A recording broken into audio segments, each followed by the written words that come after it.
बयान आया है कि आप गब्बर हैं, क्या कहेंगे? देखिए, समाजवादी पार्टी की सरकार जब थी, गब्बर एक विलेन है, क्या आप विलेन की भूमिका में आएंगे? 28 विधानसभा उत्तर प्रदेश के पूर्वांचल की हैं और 28 विधानसभा में एक अपनी ताकत है। उस ताकत के दम पर जो समाजवादी पार्टी की सरकार में गुंडा राज था, उसको माननीय योगी आदित्यनाथ जी ने अपने 7 साल के कार्यकाल में उस गुंडा राज को समाप्त किया और 28 लोकसभा सीट में पहले तो 6 लोकसभा सीट जो 19 के चुनाव में हार गए थे, उस 6 को जिताएंगे और उत्तर प्रदेश की 80 लोकसभा सीट माननीय योगी आदित्यनाथ जी से कंधे से कंधा मिला करके हम एनडीए के सभी साथी, सभी घटक दल मिल करके जिताएंगे और मोदी जी को देश के कुर्सी पर तीसरी बार प्रधानमंत्री बनाएंगे। गरीबों के लिए, गरीबों की सेवा के लिए, उनके मन में उत्साह के लिए, जोश के लिए, जो गरीब का सदियों से गुंडागर्दी के दम पे समाजवादी पार्टी की सरकार में मनोबल दबाया गया था, उनका मनोबल बढ़ाने के लिए हम पूर्वांचल की भाषा में उनको बोलते हैं। उसको आप लोग दूसरी भाषा में समझते हैं, हमारी भाषा दूसरी होती है। नहीं,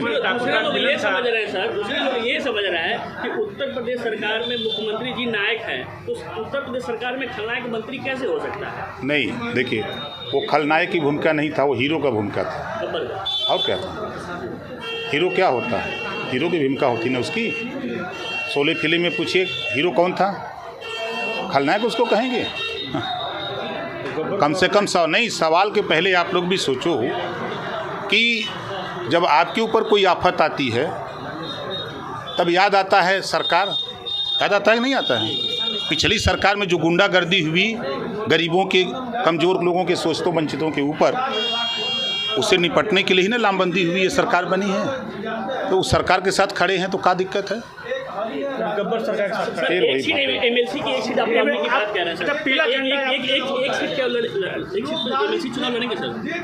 पार्टी को कैंडिडेट 4 लोगों का नाम जाएगा दिल्ली से जो तय होगा वो। थाने एक चीज़ और पूछिए, कार्यकर्ताओं को थाने में पीला झंडा लेकर जाने की बात कर रहे हैं, इससे लोगों को मनमानी नहीं बढ़ेगी? सवाल करने से पहले सुना करो।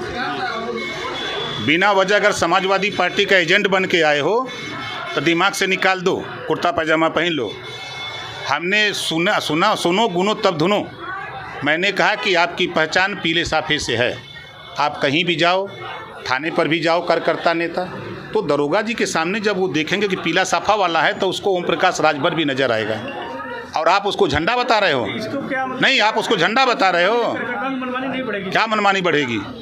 मनमानी क्या बढ़ेगी बताओ? ये हम तो लगा के चल रहे हैं, मनमानी कर रहे हैं। लाखों लोगों को हम समाज में जीने लायक बना दिए, लाखों लोगों को सामाजिक स्तर उनका सुधार दिए। क्या बात करते हो आप? समाजवादी पार्टी की तरफ से लिख के ले आए हो कि यही पूछना है?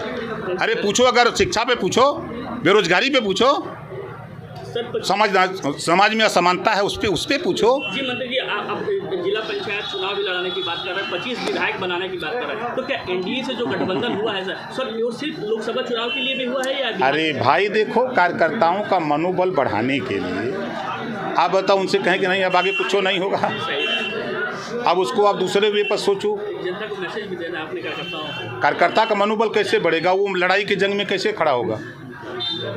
अब आप लोग इसी नाते देखो, जो हम लोग फ्री हैं तो उधर से सवाल दे दिए जाते हैं कुछ साथियों को, तो हुआ करके बिना वजह का सवाल। देखो, ओम प्रकाश राजभर आपकी भी लड़ाई लड़ता है, लेकिन कोई नेता नहीं बोलता, लेकिन आप उसको सवाल नहीं बना सकते कि पत्रकार आयोग का गठन नेताजी आप बोलते हो, कब उसको लागू कराओगे? ये सवाल नहीं कर सकते हमसे। दुर्घटना बीमा, फोटोग्राफर दुर्घटना बीमा का सवाल नहीं कर सकते हो, लेकिन अखिलेश यादव ने कह दिया तो सवाल जरूर करोगे आप। लेकिन अखिलेश यादव से ये सवाल नहीं कर सकते कि पिछड़ों का हक क्यों लूटा, मुसलमानों को क्यों धोखा दिया, दलितों का हिस्सा क्यों लूटा, ये नहीं पूछोगे। नहीं, नाराज की बात नहीं, सवाल जो हो रहा है